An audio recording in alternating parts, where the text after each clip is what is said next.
네, 오늘 함께 살펴보실 하나님 말씀은 에베소서 3장 14절부터 21절까지 말씀으로 이런 기도 꼭 드립시다 라는 제목으로 하나님 말씀을 나누고자 합니다. 우리 교회에는 개 키우는 분들이 계십니다.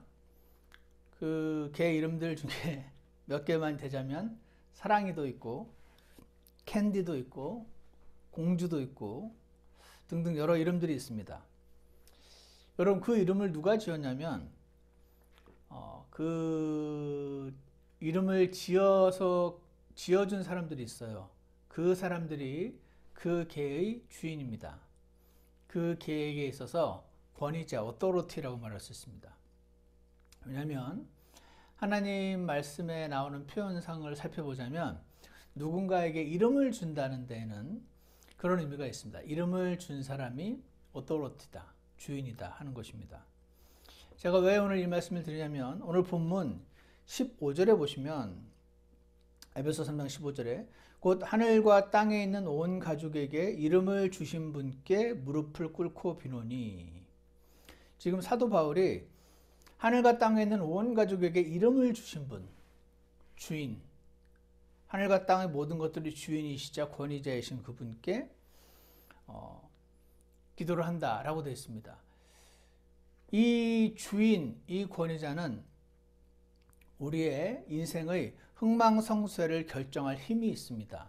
그러한 권위자이신 분이십니다. 바람에게 말하여 잠잠하라 말하면 바람이 잠잠해지는, 파도야 풍랑아 멈춰라 라고 말하면 풍랑이 멈추게 하실 수 있는 능력과 그들도 조차 순종하게 만드는 권위자인 것이죠. 그래서 그런 분에게 우리가 기도를 한다라고 지금 바울이 말을 하고 있는 것입니다. 그래서 성경에 보면 바울을 비롯해서 여러 사람들의 기도 내용이 나오는데, 성경에 기록된 기도들이 우리도 함께 따라서 드려야 되는 기도가 되어야 한다고 생각합니다.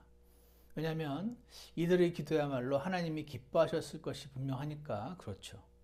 따라서 우리 오늘 본문을 함께 살펴보시면서 바울이 했던 이 기도가 하나님께서 기뻐하시는 기도인 줄 우리가 알고 있으므로 매일은 못할지 몰라도 최소한 이번 한 주간만이라도 이런 기도를 꼭 드리라, 내가 이 기도를 기뻐한다 하시는 하나님의 음성을 듣게 되시는 시간이 있게 되기를 간절히 원합니다. 자, 그러면 오늘 제목처럼 이런 기도 꼭 드립시다 할 때 어떤 기도를 드려야 하는가? 첫 번째는요, 3장 16절에 나와 있습니다. 3장 16절에 보시면 뭐라고 써있냐면, 그분께서 자신의 영광의 풍성함에 따라 자신의 영을 통해 속사람이 능력으로 강건하게 됨을 너희에게 허락하시며, 속사람이 능력으로 강건하게 됨을 너희에게 허락하시기를 기도한다. 지금 이렇게 말을 하고 있습니다. 따라서 이번 한 주간 우리가 드려야 될 기도 제목 첫 번째는요, 나의 속사람이 새로워지고 강건해지도록 해주세요. 나의 속사람이 새로워지고 강건하게 해주세요 하는 것이 우리의 기도 제목입니다. 자, 여기 16절 다시 한번 보겠습니다. 이 속사람이 강건하게 해달라는 기도를 할 때 이렇게 앞에 수식을 붙입니다. 그분께서, 하나님께서 자신의 영광의 풍성함에 따라, 자신의 영광의 풍성함에 따라. 하나님의 영광이 무슨 뜻입니까? 제가 영광하면 너무 많이 들어서 알고 있는 뜻 같아서 별로 찾아본 적이 없었는데 이번에 한번 찾아봤습니다. 사전을. 히브리어 사전, 그리스어 사전, 영어 사전 찾아봤을 때 전체적으로 이렇게 이해하면 되는 것 같습니다. 어떤 사람이 전 세계 사람들에게 칭송을 받을 만한 어떤 선한 일, 의로운 일을 했을 때 사람들이 막 찬양을 하지 않습니까? 그게 영광이더라고요. 그래서 영어로 하면 honor, majesty, 그런 겁니다. praise, 칭찬. 그러니까 다시 보시면 그분께서 자신의 영광의 풍성함에 따라 그분의 본성, 그분의 어떠하심이 사람들에게 알려질 때 그 사람들이 하나님을 honor하고 찬양하고 칭송하고 좋아하고 사랑하고 하게 만드는 그 속성 있죠? 그걸 영광이라고 생각하면 되는 것 같아요. 그래서 제가 하나님의 영광의 풍성함에 따라 속사람을 강건하게 해달라는 이 기도를 사도 바울이 드렸구나 하는 것을 보게 되면서 이렇게 주님께 기도를 여쭤보게 됩니다. 하나님의 영광이 그렇게나 풍성한가요? 하나님의 그 위대하심이, 그 놀라우심이 사람들이 와 정말 너무 놀랍다 하고는 그 하나님의 영광이, 하나님이 너무 좋습니다라고 하는 그 찬양이 온 세상을 다 꽉 채우고도 원래 남는다는 거겠죠? 그럼 하나님, 우리 중앙심례교회 성도님들, 그리고 이 말씀을 듣고 있는 모든 한 분 한 분 성인들의 마음도 좀 꽉꽉 채워주세요. 하나님 영광이 온 세상과 온 우주를 그렇게 꽉꽉 채우고도 남을 정도로 풍성한 게 맞다면 주님, 하나님이 사랑하시는 우리 또 꽉 좀 채워주세요. 지금 저는 그렇게 꽉 차지 않은 것 같아요. 막 속이 꽉 찬 것 같지 않고 이럴 때가 많이 있죠. 그냥 뭔가 좀 피곤한 것 같기도 하고, 뭔가 지치기도 하고, 뭔가 두렵기도 하고, 내 자신이 너무 안 됐기도 하고, 막 그런 마음들이 있지 않습니까? 그런 마음은 인간으로서의 어떤 내추럴한 자연스러운 마음일 수는 있지만, 최소한 하나님의 영광이 풍성함에 따라 그 영광이 막 온 세상을 꽉 채우고도 남는데, 그래서 나의 마음도 꽉 채우고 한 그 상태는 최소한 아니군요. 주님, 제 마음을 좀 채워주세요. 이런 기도를 드리게 되었습니다. 사랑하는 여러분, 하나님의 영광의 풍성하심이 주님 저의 마음도 꽉 채워서 제 마음이 하나님의 그 영광의 풍성하심으로 꽉 찬 상태로 살아가게 도와주세요. 한 이 기도를 주님이 분명히 들어줄 줄 믿습니다. 그리고 이 하나님의 영광의 꽉 참을 잠시 묵상을 하다가 이런 기도도 하게 됐습니다. 하나님을 모르는 사람들도, 거듭나지 않고 아직 의롭다 칭함받지 않은 사람들이, 수많은 사람들이 살아가고 있는데 주님, 그들의 마음도 좀 채워주세요. 물론 그들이 구원을 받게 하시고 그리고 채워주셔야죠. 이들이 이 하나님으로부터 이 하나님의 영광의 가슴을 꽉 채웠을 때 이게 얼마나 좋은지 경험을 하게 되었으면 좋겠습니다. 그러면서 사실 이렇게 생각을 하게 됩니다. 주님,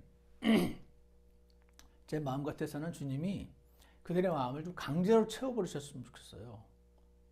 그들이 주여 저는 마음이 공허합니다. 제 마음을 채워주세요. 이렇게 기도하지 않고 그냥 강제로 꽉꽉 채워버리셨으면 좋겠어요. 그래서 와, 하나님 믿음 이렇게 좋구나 하고 하나님 믿게 만들어주셨으면 좋겠어요.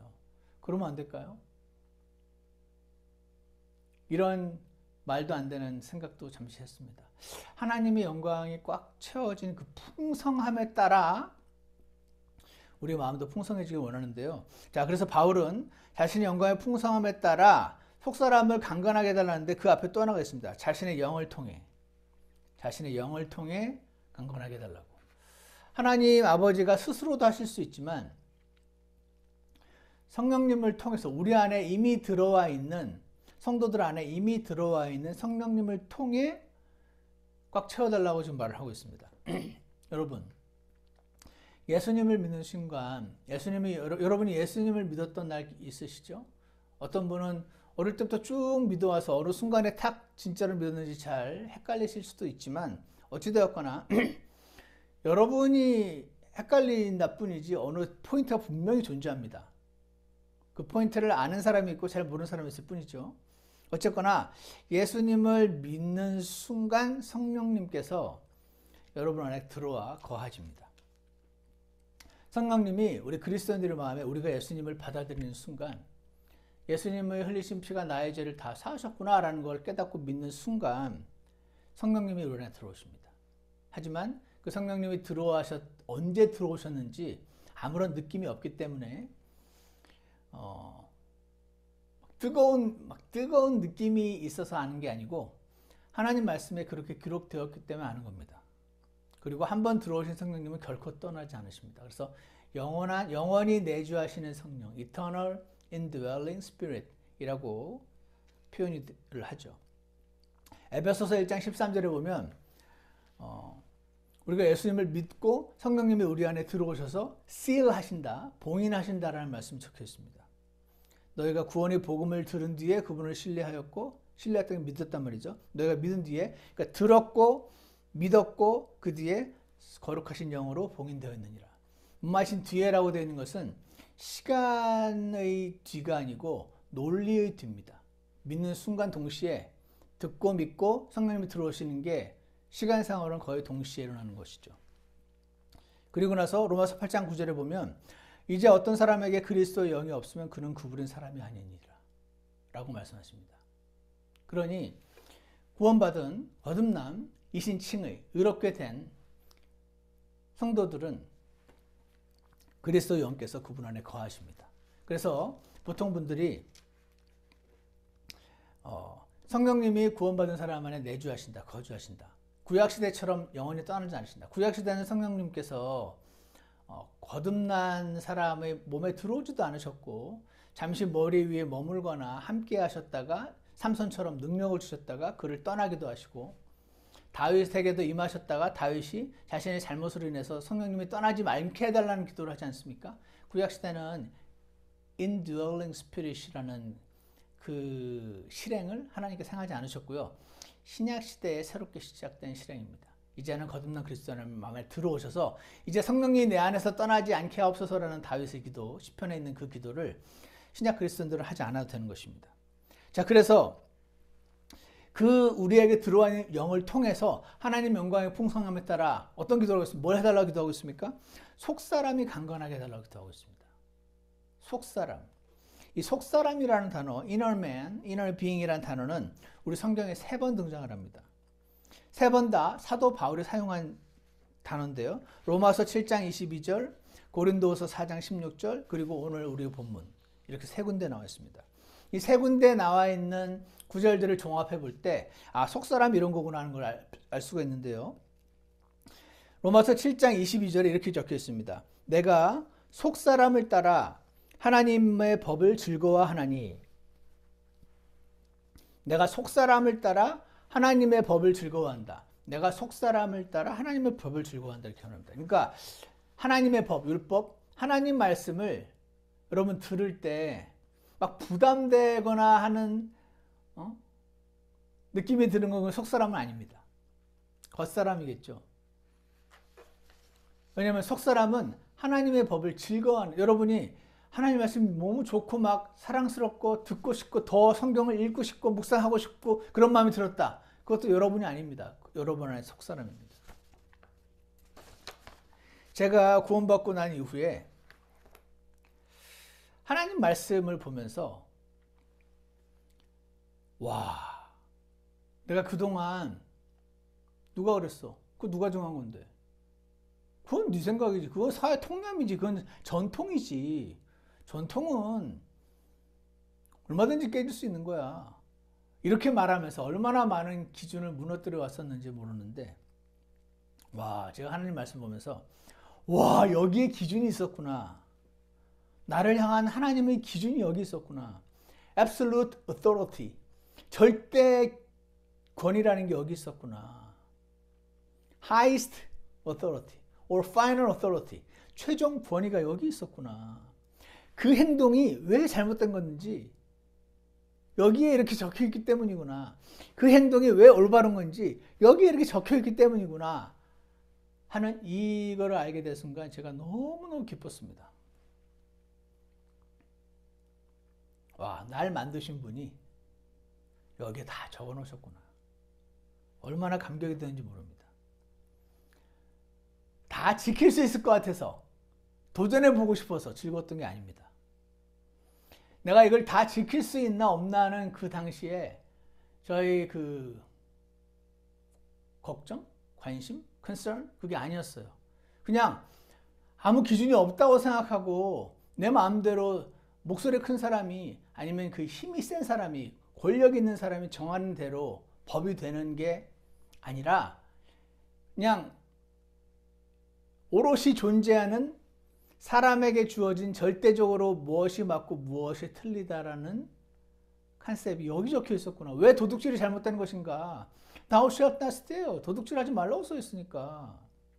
아, 저 사람은 부자니까 저 사람 거 좀 가져가도 되지 않습니까? 그건 당신 생각이고. 하나님은 나중에 나는 분명히 Thou shalt not steal이라는 기준을 제시하셨음을 그 앞에서 모든 사람이 할 말을 잃게 만드는 순간이 올 것이고. 자, 그래서 다 지킬 수 있어서 즐거웠던 게 아니고 뭐가 참인지 거짓인지 알 수 있어서 너무 즐거웠던 기억이 있습니다. 근데 나중에는요, 그렇게 즐거웠던 그 하나님 말씀이 안 즐거워지고 별로 안 보고 싶고 따분하고 모래 알갱이 같고 그런 때도 있었습니다. 그러니까 내가 원래 하나님을 막 되게 사랑하는 사람이어서 하나님 말씀을 사랑하는 사람이어서 하나님의 법이 즐거웠던 게 아니고 내 속사람이 즐거웠던 거구나. 내 속사람이 즐거워하는 속사람이 강할 때가 있고 그거를 별로 좋아하지 않는 겉사람이 강할 때가 있고 이거에 따라 내가 왔다 갔다 하는 거지. 내가 이제 많이 바뀌어서 예전에는 하나님 말씀이 싫었는데 이제는 좋아하게 되었다. 내가 바뀐 것처럼 착각하면 안 되는구나 라고 저는 믿습니다. 그래서 여러분도 그러실 겁니다. 여러분의 속사람은요, 하나님 말씀을 사랑해요. 그래서 열심히 하나님 말씀을 일독하기 원합니다. 묵상하고 싶어 합니다. 왜냐하면 사도 바울이 내가 속사람을 따라 하나님 법을 즐거워한다고 로마서에서 말했으니까. 또 한 구절에 나와 있는 게 고린도후서 4장 16절입니다. 여기에 보면 이런 까닭에 고린도후서 4장 16절 이런 까닭에 우리가 낙심하지 아니하노니 우리의 겉사람은 썩어 없어져도 속사람은 날마다 새로워지는도다. 겉사람은 썩어 없어져도 속사람은 날마다 새로워지는도다. 아, 그러니까 우리가 이렇게 나이가 들면은 겉사람이 점점 썩어 없어져 가지 않습니까? 없던 주름도 점점 생기고 그렇게 아름다웠던 외모도 점점 사라져가고 그거를 나이가 들면서 겉사람이 썩어져 가는 것으로 이해할 수 있죠. 근데 사도 바울이 우리가 그래도 낙심하지 않는답니다. 왜 어떻게 안 그럴 수가 있나? 겉사람은 썩어 없어질지 몰라도 당신의 외모는 이제 예전처럼 그렇게 아름답지 않을지 몰라도 당신의 이성이 예전처럼 그렇게 크리스프 아주 날카롭지 못할지 몰라도 속사람은 날마다 새로워진다라고 합니다. 와, 속사람이 제가 그래서 주석서를 찾아봤을 때 제가 좋아하는 르네 로페즈라는 그 학자가 있는데 그 사람이 쓴 주석서에 이렇게 적어놨어요. Something within believers. 우리 그 크리스찬들 안에 있는 뭔가래요. 속사람. 근데 어떤 거냐면 they can be renewed daily. 매일 renewed, 새로워지게 되고 and strengthened by the Holy Spirit. 우리 안에 뭔가가 있는 거예요. 그래서 시간이 지나도 겉사람은 썩어 없어져도 늙고 병들고 추해져도 그것과 상관없이 속사람은 나이가 들수록 세월이 지날수록 더 새로워질 수 있고 더 강해질 수 있는 그거를 inward man, 속사람이라고 말하는 것입니다. 여러분과 제 안엔 속사람이라는 것이 있어요. 구원받던 날 생겼습니다. 구원받던 날 깨어났다고 표현해야 되는 걸지도 모르겠습니다. 어찌되었거나 여러분과 거듭난 크리스찬들 안에 있는 속사람은 매일매일 강해질 수도 있고 매일매일 조금씩 약해질 수도 있습니다. 선택은 우리 겁니다. 우리의 이 안에 있는 속사람은 매일매일 새로워질 수도 있고 매일매일 낡아질 수도 있습니다. 매일매일 생기가 날 수도 있고 매일매일 활력이 없어질 수도 있습니다. 이 속사람이 그래요. 이 속사람은 내가 겉으로는 나이가 들고 주름이 생기고 기력이 쇠해지더라도 그것과 전혀 상관없이 날마다 새로워지고 강해질 수 있는 사람. 이게 속사람입니다. 내 안에 있는 이 속사람은 하나님이 좋아하시는 걸 좋아합니다. 하나님이 기뻐하시는 것을 나도 기뻐합니다. 구원받은 이들에게는 이 속사람이 있습니다. 저는 그래서 착각하지 않습니다. 여러분도 착각하지 마셨으면 좋겠습니다. 아, 내가 예전보다 하나님 말씀을 사랑하게 됐어. 당신이 사랑하게 됐다고 말할 수도 있지만 더 정확히 말하면 속사람이 강해진 걸 거야. 왜냐면 한 달 있어봐. 그렇게 하나님 말씀 사랑했던 당신이 하나님 말씀 쳐다보기도 싫은 상태로 가 있을 테니까. 그러면 나는 이렇게 내 믿음이 약해졌나? 실망할 것도 없어. 당신은 원래 그런 사람이야. 속사람이 강해지느냐 약해지느냐에 따라서 당신은 천국과 지옥을 이 세상에서 맛보게 될 거야. 성경에는 이렇게 증언하고 있음을 저는 믿습니다. 그리스도인의 문제가 하나 있어요. 속사람만 있는 게 아니고 죄성도 여전히 있습니다. 구원을 받았는데 죄성은 안 사라졌어요. 뿌리 뽑지 않으셨어요, 하나님이. 구원을 받았는데 이 죄성이 여전히 살아남아서 옛날처럼, 옛날에도 나한테 자꾸 뭔가 시켰어요. 옛 주인처럼. 오늘 제가 고등학교 때 남아서 야간 자습을 해야 되는데 저희 때는 수업 이후에 밤 10시까지 야간 자습을 해야 됐거든요. 근데 자꾸 안에서 시키는 거예요. 야, 저기 나가서 부산대학교 앞에 비디오방에 비디오 보러 가자. 얘는 주인처럼 나에게 무언가를 요구합니다. 그래서 그 요구를 내가 들어줍니다. 그래, 오늘은 제끼고 나가자.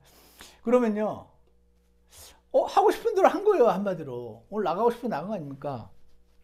근데 들어주고 나면 기쁨이 없고 현타가 옵니다. 현타가 뭔지 아십니까? 요즘 사람들이 많이 쓰는 용어인데 현실 자각 타임입니다. 현실로 돌아오고 나면 내가 미쳤지, 왜 그랬지? 하는 시간이 온다는 걸 현타 온다고 표현하더군요. 그러니까 분명히 내가 원해서 그걸 했는데 하고 나면 후회가 몰려오는 그거. 그 상태를 바울은 로마서 7장 21절에서 이렇게 표현합니다. 내가 선을 행하기 원할 때에 악이 나와 함께 있는 것이로다. 내가 선을 행하기 원할 때라고 내는요, 속사람을 말하는 거예요. 내 속사람이 선을 행하기 원할 때 하나님 말씀대로 하고 싶은데 악이, 내 안에 있는 죄성이 나와 함께 있어서 나에게 자꾸 시킨다. 중간에 있는 무언가가 속사람을 따를 것인가 죄성을 따를 것인가를 중간에 선택하는 것처럼 묘사되는 것이 많이 있어요. 따라서 구원받은 우리가 진짜 행복해지는 방법은 이 우리에게 새로 생긴, 새로 액티베이트 된, 새로 이렇게 시작된 이 속사람이 점점 강해지는 겁니다. 우리 속사람이 점점 새로워지는 것이 우리의 원함인 것입니다. 이게 참 행복이기 때문에 그렇습니다. 왜냐하면 속사람이 약해지면 자꾸 죄에게 집니다. 죄에게 지고 나면 당시 죄가 시키는 그걸 할 때는 달콤한데 꼭 현타가 옵니다. 성령님이 뭘 원하시는 걸 내가 아는데 안 합니다. 하기 싫은 겁니다. 그래서 결국은 괴로운 삶을 살게 되는 것입니다. 사랑하는 여러분, 이렇게 살면 안 됩니다. 저와 여러분은 속사람을 따라 하나님의 법을 즐거워하며 하나님께 순종하는 그 기쁨을 맛보며 살아가기 원합니다. 그래서 사도 바울이 이 괴롭고 공허한 삶, 속사람이 약해지는 삶, 겉은 모양 그대로인데 이런 삶 살기 원치 않고, 이런 삶은, 속사람이 약해져서 사는 삶은 하나님께서 우리를 향해 정해놓으신, 예정하신 삶이 아닙니다. 하나님께서 우리를 향해 예정하신 삶은 속사람이 강건해지는 삶입니다. 그래서 하나님은 바울을 통해 이렇게 기도하기에 원하십니다. 자신의 영광의 풍성함에 따라 자신의 영을 통해 우리 속사람이 능력으로 강건하게 됨을 너에게 허락하시기를 원하노라. 사랑하는 여러분, 이렇게 기도하시기를 원합니다. 어떻게 기도합니까? 좀 더 우리식으로 표현하자면, 주님, 제 속사람이 강건해지기 원합니다. 제 겉사람은 살이 쪘는데 속사람은 이렇게 골골합니다. 제 겉사람은 이렇게 운동을 열심히 해서 튼튼한데 속사람은 골골합니다. 주님, 너무 힘이 없습니다. 주님, 저를 도와주세요. 제 속사람을 강건케 해주세요. 주님, 제가 하나님의 말씀을 읽을 때 그 시간을 사용하셔서 제 속사람을 강건하게 해주세요. 제가 성경만 읽었다고 좋아하는 사람이 아니고 종교인들처럼 뭔가를 해냈다고 만족감을 얻는 사람이 아니라 그 시간을 통해서 실제적으로 속사람이 강건해지게 도와주세요. 이렇게 기도하시기 바랍니다. 주님, 제가 속사람이 너무 약해서 성경 읽는 게 너무 싫습니다. 제가 원래 이런 사람이었죠. 지금 제 속 사람이 너무 약한 거 봅니다. 주님 제 속 사람을 강건하게 해주세요. 주님 은혜로 일단 강건하게 해주세요. 이렇게 기도하시겠습니까? 이 기도를 꼭 이번 주에 들으시기 바랍니다. 두 번째입니다. 3장 17절에 있습니다.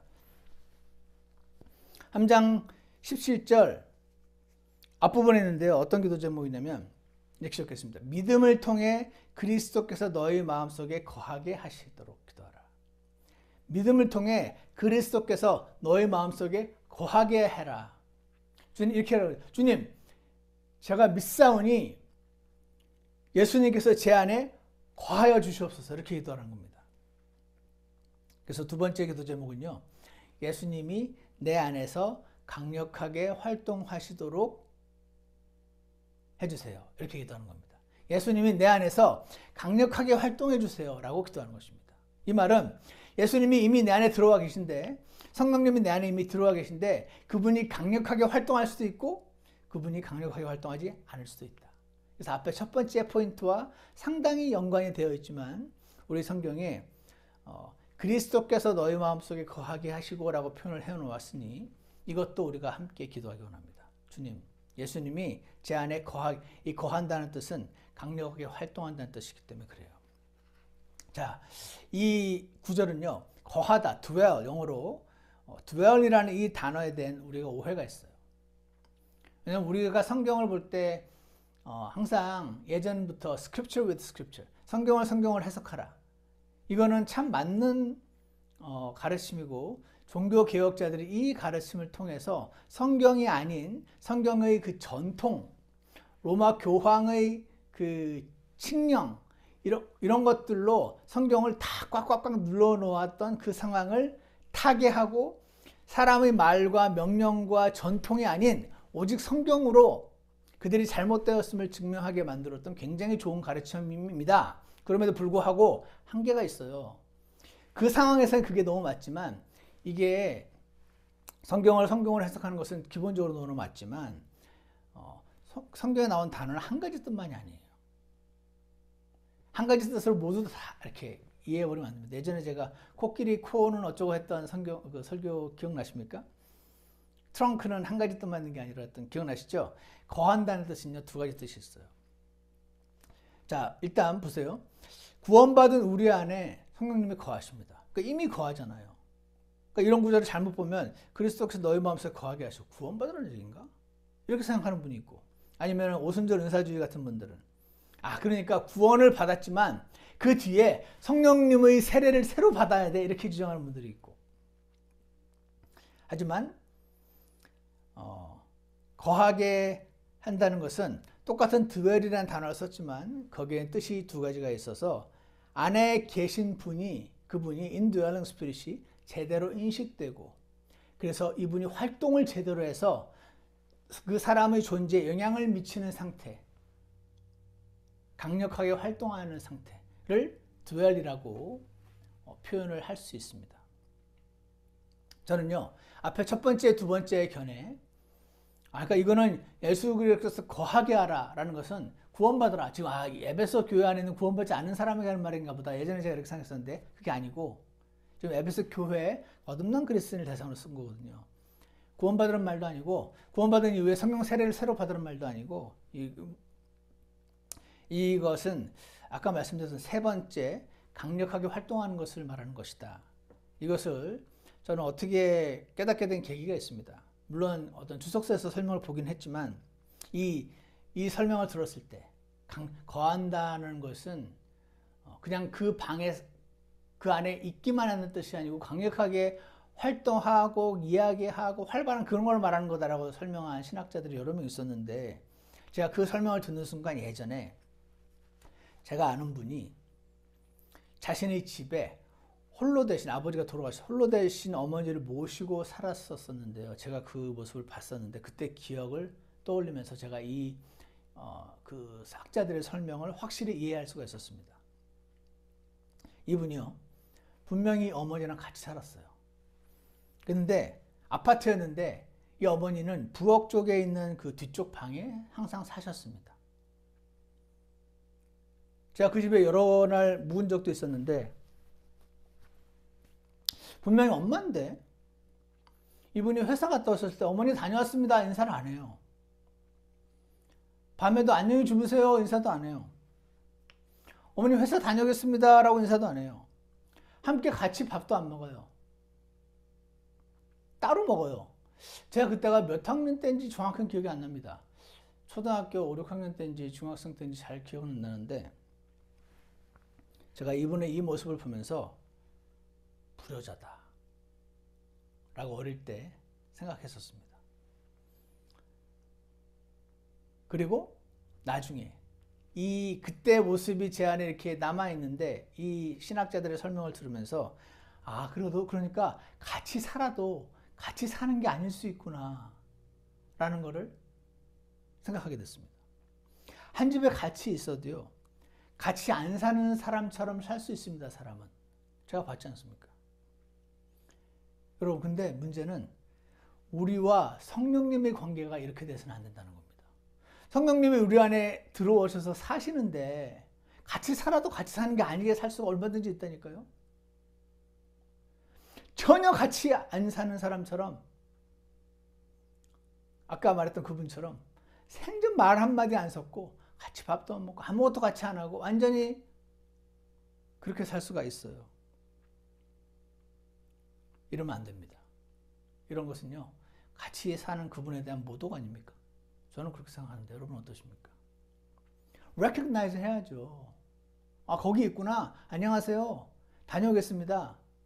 뭐 표정 괜찮아요? 왜 무슨 일 있어요? recognize 해야죠. 눈을 마주쳐야죠. 투명인간 취급한다고 요즘 사람들 표현. 투명인간 취급하면 안 되죠. 거기 계신데 우리 안에 성령님이 계신데 recognize를 해야죠. 눈을 마주쳐야죠. 투명인간 취급하면 안 됩니다. 그것은 잘못된 것입니다. 그래서 사랑하는 여러분, 바울이 우리 믿음을 통해 이분 우리 안에 계시다고 말씀하신 그분 말씀을 믿는 거죠. 믿음을 통해 그리스도께서 너의 마음속 이미 거하고 계신 그 그리스도께서 마음속에 거하게 하라는 것은 강력하게 활동하게 하고 인식하고 눈을 마주치고 이렇게 해야 한다는 말이죠. 그래서 구원받을 때 들어오셔서 거하게 되셨다는 그 positional indwelling이 아니고 이미 거하시는 그분이 활동하시는 거함을 말합니다.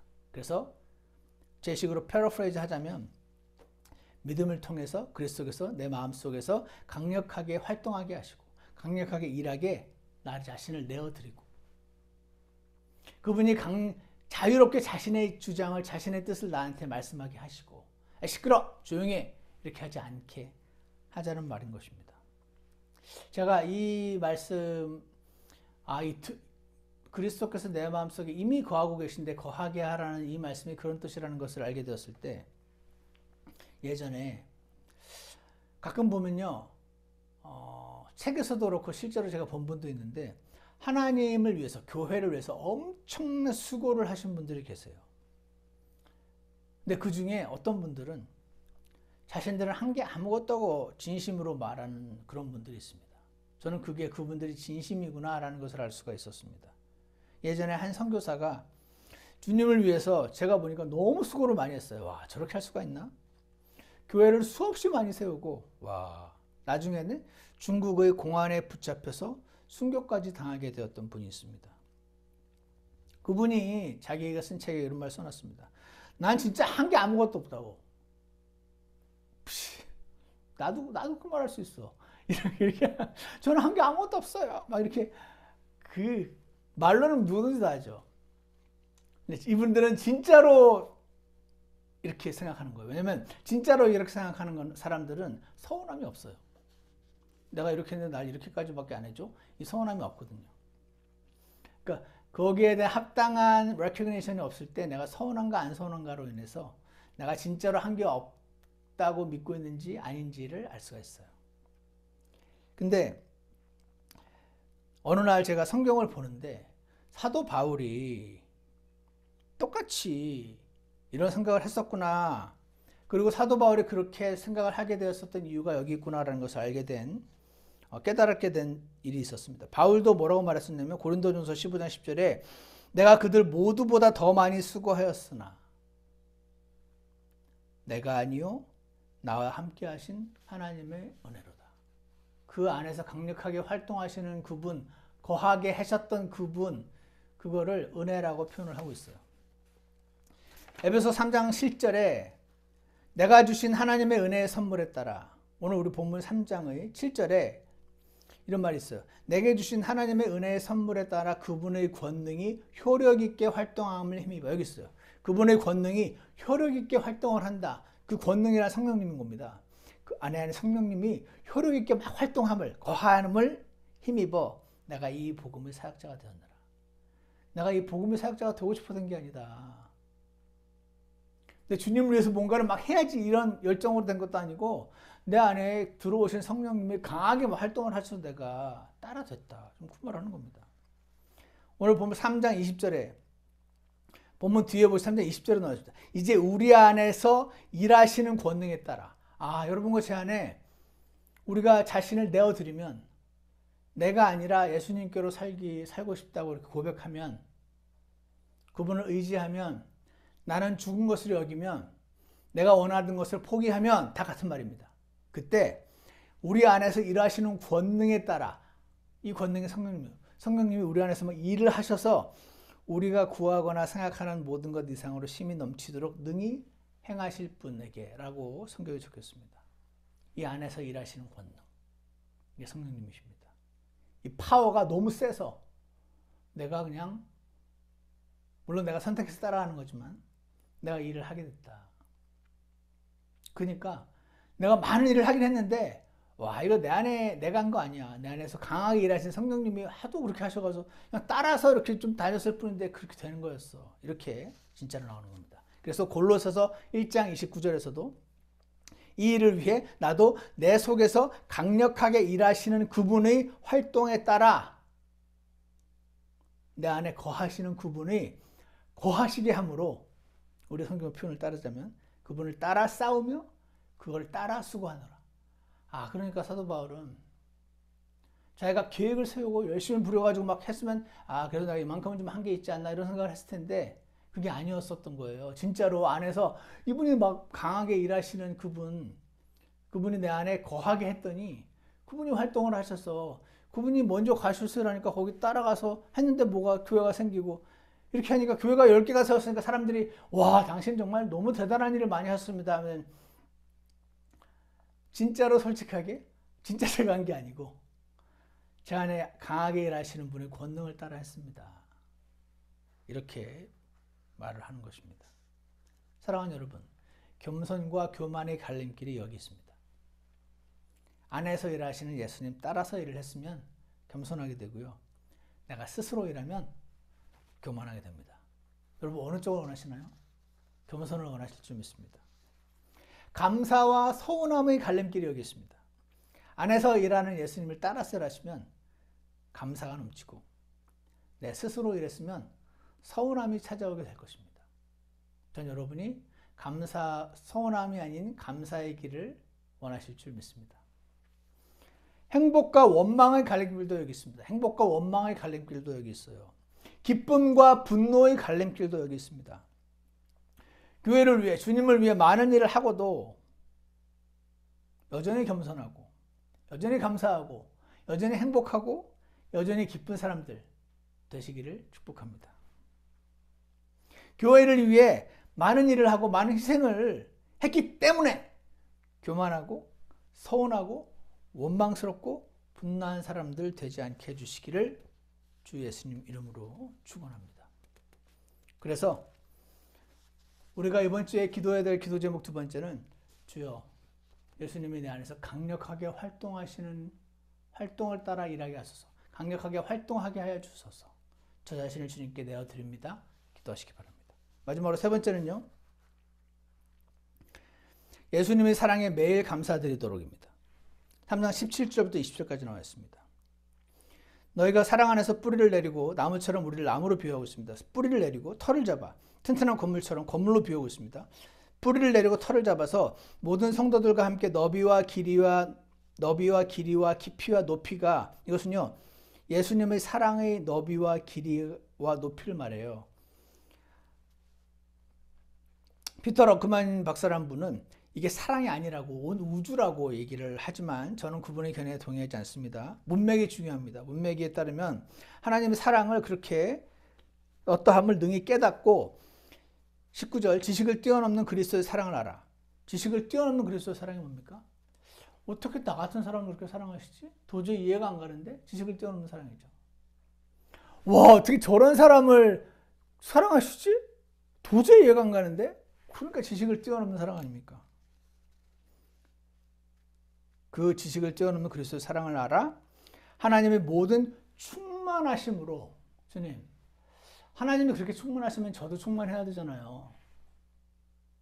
더 충만하겠어요. 이렇게 기도하라고 하셨죠? 충만하심으로 충만하게 되기를 구하노라. 이제 우리 안에서 일하시는 권능, 아까 말씀드렸죠? 이분을 거하게 해야 되는 겁니다. 일하시게. 우리 안에서 일하시는 권능에 따라 우리가 구하거나 생각하는 모든 것 이상으로 힘이 넘치도록 능히 행하실 분에게. 이것은요, 우리가 드려야 할 세 번째 기도 제목은 주님, 예수님의 사랑을 더 깨닫게 하셔서 제가 매일 예수님 사랑 안에 잠겨 살게 해주세요. 이게 우리 세 번째 기도 제목입니다. 사랑이 충만하면은, 사람이 충만하지 않으면요, 우리 안에서 너그러움이 사라집니다. 밥을 먹고 나면 사람이 밥으로 충만해져서 덜 까탈스러워지거든요. 남편의 사랑을 너무 받아서 행복한 새댁도 덜 까탈스러워지고, 사람이 사랑으로 그것이 밥이든 돈이든 무언가로 충만해지면 너그러워지는 경향이 일반적으로 있습니다. 반면에 결핍이 생기면 날카로워지고 예민해지고 그렇지 않습니까? 사랑하는 여러분, 매일 한 장이라도 하나님 말씀 읽는 시간을 소중하게 여기시기 바랍니다. 매일 하셔야 돼요. 매일매일. 읽어내는 게 숙제가 아닙니다. 그 시간을 통해서 속사람이 강건하게 해주시는 시간으로 삼으시기 바랍니다. 그 시간을 통해서 내 마음이 너그러워지는 시간이 되게 해주시기를 주님께 기도하시기 바랍니다.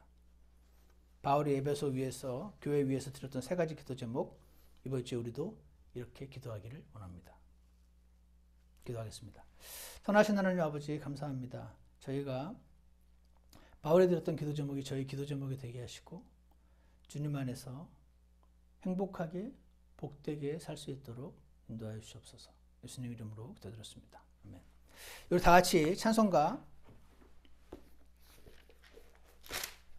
316장 함께 부르시겠습니다. 찬송가 316장입니다.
선하신 하나님 아버지, 이번 주에 사도 바울이 간절히 드렸던 이 기도 제목이 저희 모두의 기도 제목이 되게 하여 주시옵소서.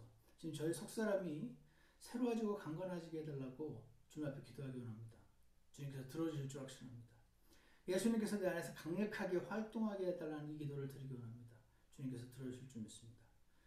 예수님의 사랑에 더 깊이 깨닫고 그 사랑에 잠겨 살아갈 수 있게 해달라고, 제 눈에 눈물이 마르지 않게 해달라고 그렇게 기도하는 이 기도가 주님 앞에 기쁘게 받아들일 줄 믿습니다.